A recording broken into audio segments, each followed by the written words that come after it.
Welcome back to the Deep Dive. We're here to cut through the noise in your source material and get straight to the insights you actually need. Yep. Today, we are undertaking a deep dive into a condition that's incredibly disruptive, but, it's often missed or just brushed off as dry skin. We're talking about dyshidrotic eczema. Right. A chronic thing that really targets the hands and feet. Exactly. And our mission today is pretty straightforward. We're taking your sources, the clinical science, the systemic causes, all the latest management stuff, and we want to give you a really fast but thorough understanding. So you can decode what it is. Exactly. What it is, why it feels like it just pops up out of nowhere, and, how people can actually live with it and manage these flare-ups. And the visual here is what really makes it memorable. We're going to be talking about a rash that's doing. It's so much more than just surface irritation. It's a physical sign of what's happening inside, and it's got this surprising link to things like stress and genetics. Okay, so let's start by just grounding ourselves. What exactly are we dealing with when we say dyshidrotic eczema? I noticed right away the sources mention it has a lot of different names. It does, and that definitely confuses people. I mean, doctors will probably call it dyshidrotic eczema, but you'll also hear dyshidrosis or even pompholyx. Pompholyx sounds dramatic. It does, doesn't it? Or sometimes just vesicular eczema. But at its core, it's a chronic skin condition.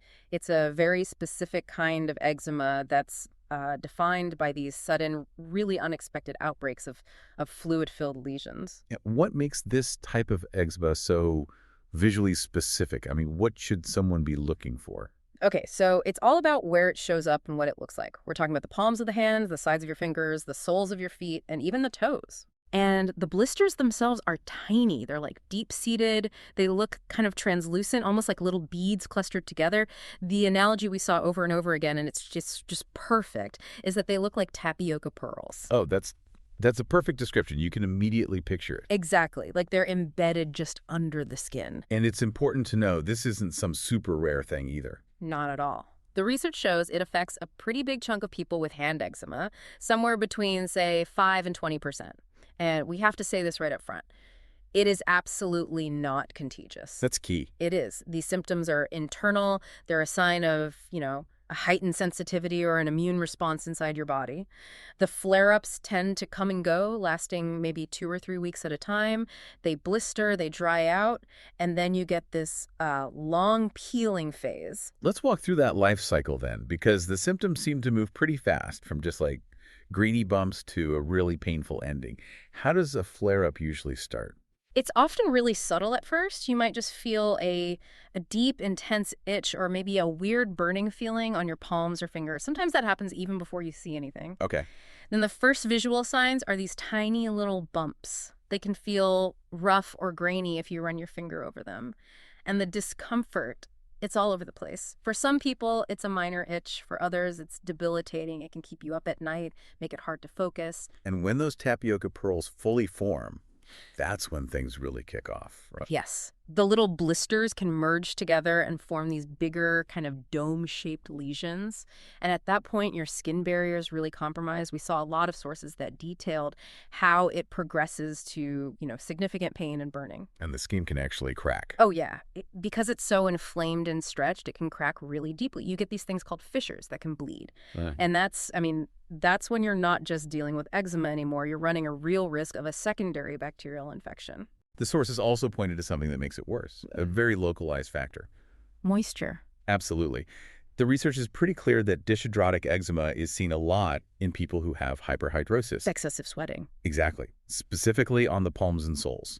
That extra moisture just sits there. It weakens the already weak skin barrier. You get more friction, and it just makes the blistering worse. It's a really painful feedback loop. So after the inflammation goes down and the fluid gets absorbed, what's next for the skin? That's the resolution phase, and honestly, it can be just as annoying as the blistering part. The skin starts to peel and flake, sometimes in big sheets. And because you have these repeated cycles of inflammation, the skin underneath can get thick. Right. The term for it is lichenification. It feels tough, almost rubbery. In really severe chronic cases, that thickening can actually limit how well you can move your fingers. I thought the note about nail changes was really interesting. That this inflammation goes deep enough to actually affect the nail. It does. It's a subtle sign, but it's an important one. You might start to see things like pitting in the nails or ridges, maybe some discoloration. And that just proves that this isn't a surface level problem. The inflammation is affecting the deeper tissues where the nail actually forms. Now, what's so fascinating here is that even with all the research, we still don't know the exact cause of dyshidrotic eczema. It's still a bit of a mystery. But we have a very clear picture of the factors that make you susceptible. This is why we keep saying it's not just a surface rash, it's an immune thing, a systemic thing. And the research immediately flags the big internal drivers, your genetics and your immune system. How strong is that link? It's a huge deal. If you or your family have a history of what are called atopic conditions, so general eczema, hay fever, asthma, your risk goes way up. It's called the atopic triad, and dyshidrosis often runs in that same company. And that points to the core issue. It points directly to immune system dysfunction. Basically, this condition is a sign of an abnormal immune response. It's a hypersensitivity where your body just overreacts to something, and that leads to all the inflammation and the breakdown of the skin barrier. So beyond that genetic tendency, there are these very specific environmental triggers. The metal allergy really stood out to me. Yeah, that's one of the most common ones, and it's so hard to avoid. Contact with metals like nickel, cobalt, and chromium is known to set off a reaction that shows up specifically as dyshidrosis, usually on the hands. And you find those everywhere. Everywhere. Handling coins, your jewelry, tools, the metal casing on your phone. If your job involves constant contact with these metals, your risk is it's extremely high. And then there's the climate, which gets us to that uncomfortable nickname. Yeah. Summer finger bumps. It's a very common seasonal thing. Symptoms almost always get worse in warm weather, and that links right back to what we said earlier about heat and sweating. The heat, the humidity, the moisture trapped on the skin, it just creates the perfect storm for inflammation. What about other irritants, non-metals? Oh, pretty much any harsh external chemical can destabilize your skin barrier. We're talking strong soaks, detergents, cleaning chemicals. And one surprising thing we found was that fungal infections, like athlete's foot, can sometimes trigger a systemic reaction that causes a dyshidrosis flare-up on the hands. Wow. Yeah, it just shows how connected everything in the skin and immune system really is. This brings us to the part I think a lot of people already suspect, but the science is now backing it up. The critical role of stress. This is why you hear people call these stress bumps on their fingers. It's absolutely a crucial piece of the puzzle. The sources give a really clear physiological reason for this link. When you're under emotional or physical stress, burnout, lack of sleep, whatever it is, your body releases stress hormones. The main one is cortisol. So how does a hormone translate into blisters on your hands? What's the mechanism? Well, cortisol is inflammatory. It directly interacts with your immune system, and it cranks up the inflammation everywhere in your body.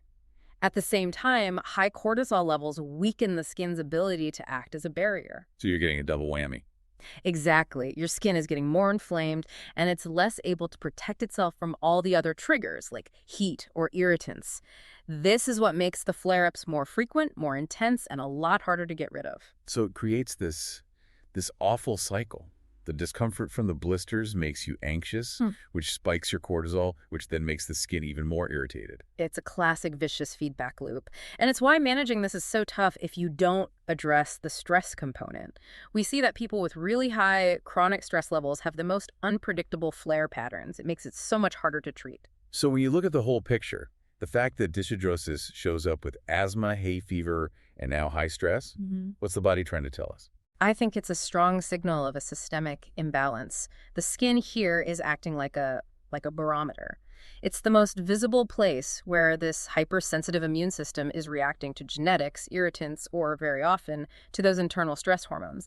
To manage it, you have to look at the whole system. Okay, for anyone listening, we need to make sure we're not confusing this with other common rashes. So how do you tell the difference? What does our sources say dyshidrosis is not? That's a great question. Differential diagnosis is key. It's often mistaken for a couple of things. First, it's different from contact dermatitis. With that, you usually get red, dry, scaly patches, but you don't get those classic, clear, fluid-filled bubbles. Okay. Second, you have to differentiate it from heat rash. That looks more like tiny red dots or pimples in sweaty areas, but it doesn't have that deep itch or the amount of fluid you see in the Pomfolix blisters. And it's not contagious? Not contagious, unlike warts or something fungal. If you see those translucent clusters of tapioca pearls on the palms, that is your strongest sign. So since we know there's no permanent cure, Medical treatment is all about control.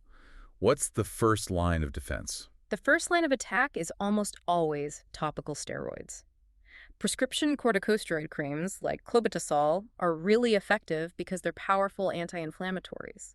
They work fast to bring down the swelling, calm that immune reaction in the skin, and help dry out the blisters. They're sort of the essential tool for a flare-up. Absolutely, for getting an acute flare-up under control. But what if that's not enough for a really severe chronic case? For more resistant cases, the research points to more advanced stuff.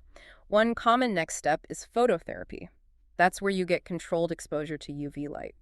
It sounds simple, but it's effective because the UV light actually suppresses the immune response in the skin, which reduces inflammation. Interesting. So you're using light to calm the immune system just in that spot? What if you need something even more targeted? Then you might look at non-steroidal options like calcineurin inhibitors. These are ointments like tacrolimus that also suppress the local immune response, but without the long-term side effects of strong steroids. And then, for the most severe, debilitating cases, you might move to oral medications, immunosuppressants like methotrexate or cyclosporine, but that's a big step and requires careful monitoring. All right, let's shift to prevention and what you can do at home. Since this is so tied to lifestyle factors, self-care seems just as important as the medication. It's absolutely foundational. The number one goal is to protect your skin barrier. That starts with serious moisturization. You need thick, heavy, fragrance-free creams, not lotions, and you apply them right after you wash your hands to lock in the moisture. And protecting your hands from irritants. I'm thinking about people who wash dishes a lot or use cleaning products. Yes. For them, a layering system is best. You wear thin, soft cotton gloves first, and then put rubber or vinyl gloves over them. The cotton absorbs sweat and stops your hands from touching both the irritant and the rubber, which can be an irritant itself. Okay, during a flare-up, when the itching is driving you crazy, what's the best at-home fix? The simplest and best thing is a cool compress. Just a cold pack or a damp, cool washcloth on the area for 10 to 15 minutes, a few times a day. It provides huge temporary relief from the itching and helps with the swelling. Now, we have to come back to the big one we talked about, stress reduction. This has to be a cornerstone of prevention, right? It has to be. Since we know stress hormones are basically fuel for the inflammation, actively practicing stress reduction techniques is a clinical necessity. It's not a luxury. What does that look like? It means prioritizing sleep, getting regular exercise, mindfulness, deep breathing exercises, whatever works for you. The goal is just to consistently lower that baseline level of cortisol and calm down your whole immune system. And what about just physically preventing damage? Keep your nails trimmed short, Yeah. and maybe wear soft cotton gloves at night. This is just to stop yourself from unconsciously scratching in your sleeve, because that's the number one way you introduce bacteria and get a secondary infection. And finally, how can someone personalize their own management plan? Keep a journal. It sounds simple, but it's invaluable. Track your flare-ups. Write down when they start, what you were eating, what products you used, what your stress level was that week. When you identify your personal triggers, you and your doctor can create a prevention plan that actually works for you. #tag outro Wellen. So what does this all mean for you? We've seen that dyshidrotic eczema it's a really unique condition. Those tiny tapioca-like blisters are a clear physical sign of an internal hypersensitivity. It's a mix of your genetics and specific environmental triggers, but it's often blown up by your internal stress. That's the key takeaway. Topical treatments can give you immediate relief, but long-term management has to be holistic.